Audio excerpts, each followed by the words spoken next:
They had 11 accidents, either broken bones, dislocated shoulders, and everything else. And we had no first aid. We just wrapped a blanket around a couple of skis and carried them off the hill that way and brought them down to the doctor. And I guess that's the way we got started.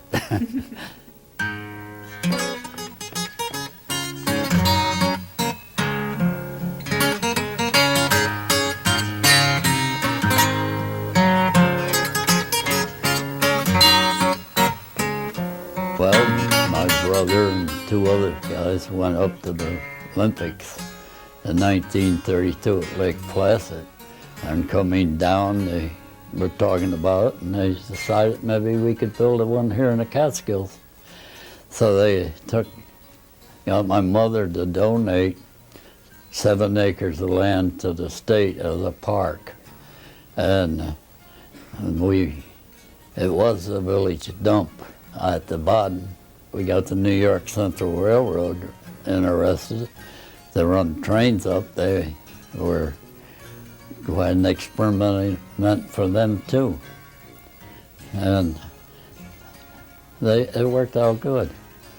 It was February the 9th, in 1935, had 660 people on it, skiers. And when they were Weehawken, they handed a piece of paper, and on the paper was a reservation at a hotel they were to stay at. And when they got off the train over here, there were signs all over the hotels, and they went there and were taken by the hotel to the ski center. There was no rope tow, nothing. They had to climb the mountain, and some of them never seen even a pair of skis, most of them. They couldn't ski. They had only toe straps. If I got going too fast, kick skis off and run down the hill. And they had to climb up. And some guy by the name of Buddy Bertrand invented the rope tow up in Vermont. And we went up to look at it, and he had a rope going up the hill, running on endless rope. But he had spools on poles that ran over the spools, the up rope did. And you either had to let go or you got your fingers pinched when the rope went over the rope tow. So we decided to let it drag on the ground. And the tow was 1,400 and some feet long. And we ran it at 4 miles an hour. And well, that was the first tow in New York State, and the 4th one in the United States. And from then on, we finally ended up with 4 rope tows. And, well, we had one of them making 15 miles an hour, and you had to be a good skier to hang on to that one.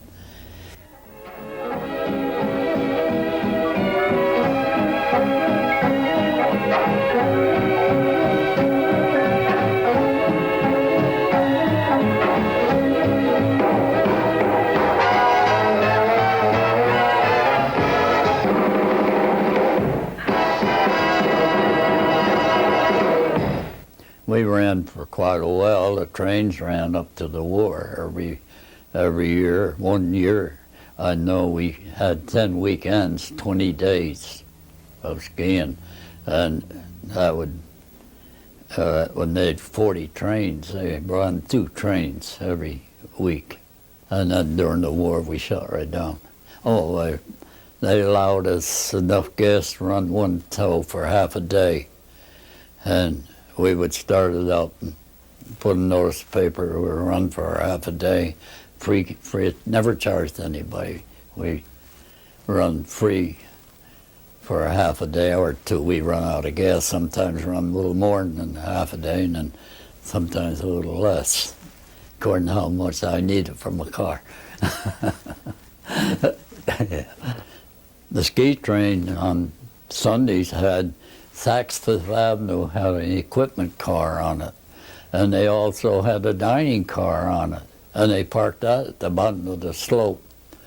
And people from the village used to go up and eat in the dining car and watch the people skiing. First ski lodge was a chicken coop. And we had hooked electric up. We sold hot dogs, hamburgers, and coffee. But the second year we built a lodge, and we had a first aid room in it and everything else. And finally, in the end, we had a pretty good sized lodge.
People were against skiing.